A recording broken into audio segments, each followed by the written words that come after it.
A hand-drawn sign for a roadside lemonade stand in our neighborhood announced that there were two options: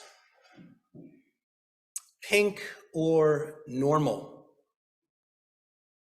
As I stopped, I wondered, what is normal lemonade?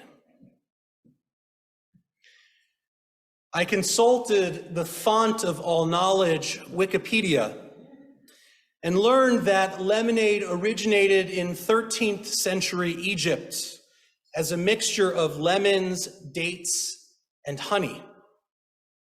In Britain and former British colonies, lemonade is usually carbonated.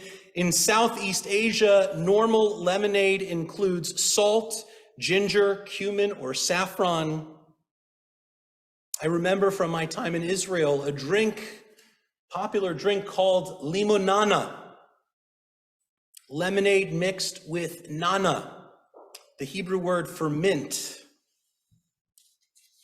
In 2012, Consumer Reports tested 16 varieties of normal lemonade to try and figure out which was the best.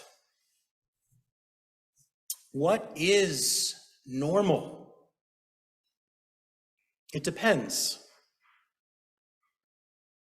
The birth to 3 music classes at the Enchanted Garden were normal for our older son, but they were not available to our younger son during the pandemic lockdown. Distance learning and wearing a mask became normal for many children, as if it had always been so. After the mask mandate was lifted, many students were eager to jettison their masks, while some feared entering classrooms where other children had their mouths and noses exposed. People accustomed to long daily commutes before the pandemic became accustomed to working from home. There was Zoom fatigue and appreciation for Zoom. It was all normal.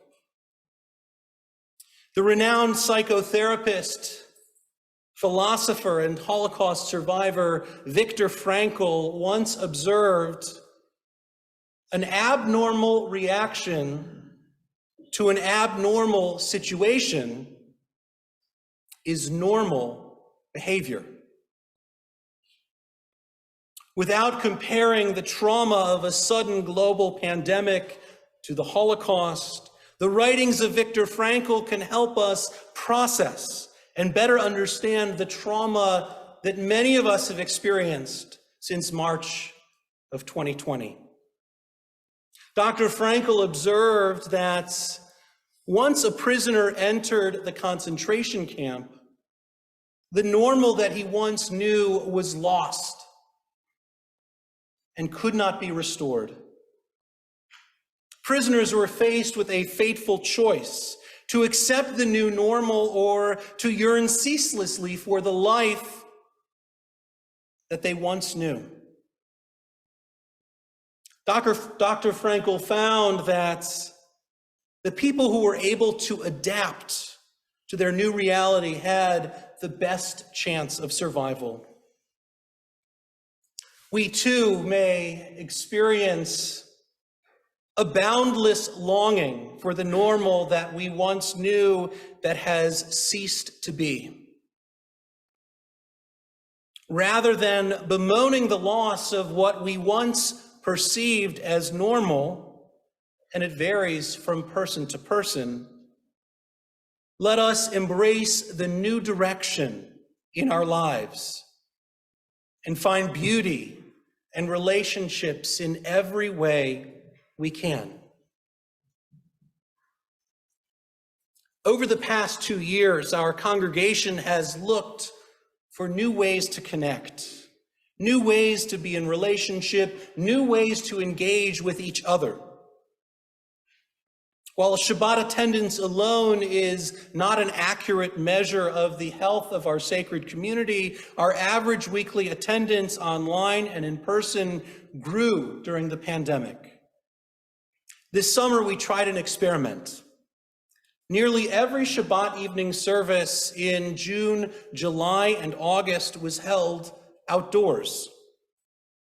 I was confident that in-person attendance would grow, as pandemic-hesitant people would feel more comfortable gathering outside instead of coming in. I was wrong. Zoom continued to be the avenue of choice for the majority.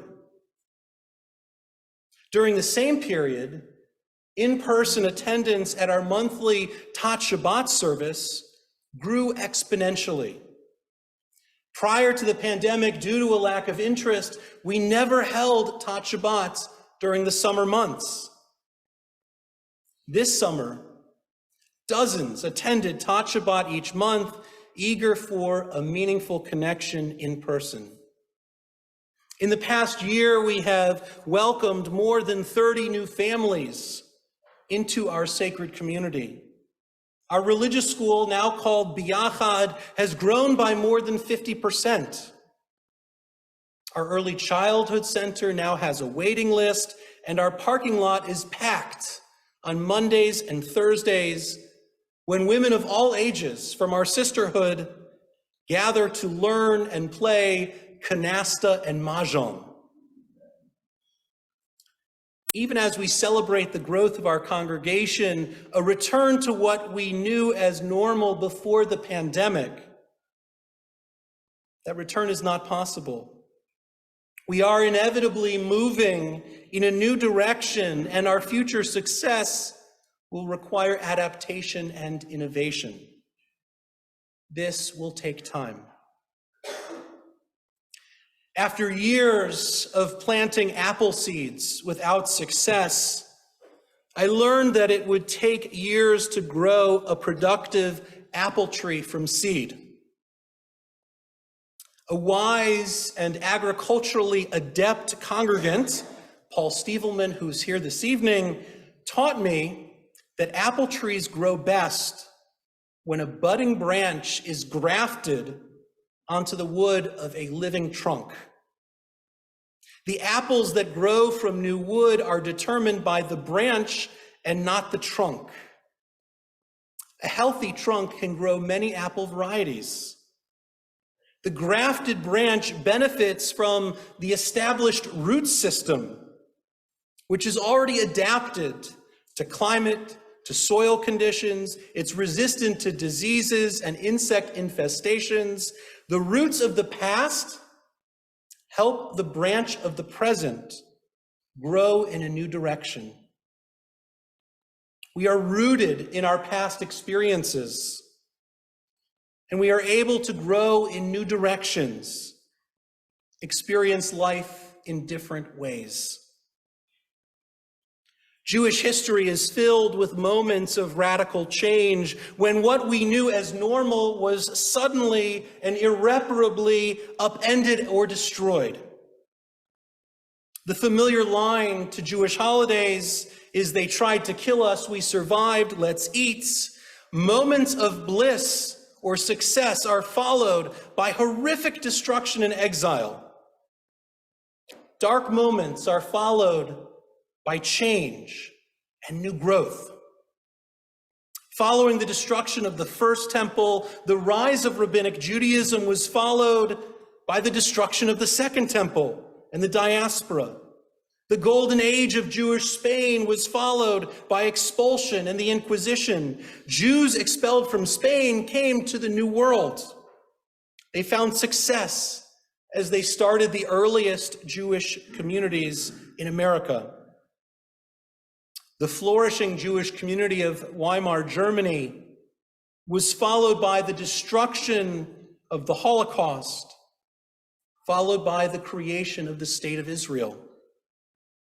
We have been through it all: expulsion and exile, pandemic and genocide, flooding and years of famine, and through it all we have continued moving forward as a people, adapting and innovating, maintaining our faith, a paradigm of progression and hatikva, the hope for a better future. We have learned from the past. We are enriched by the past, and we have generally not tried to recreate the past. We have embraced the new direction of our lives and found beauty. When life has handed us lemons, we have made lemonade. When I asked the child at the lemonade stand, "What do you mean by normal lemonade?" she looked at the parent who was with her, pointed at me, and whispered, "That man is not normal." May the year ahead be filled with health and joy, with appreciation for the constantly new directions for our lives. Amen. Amen.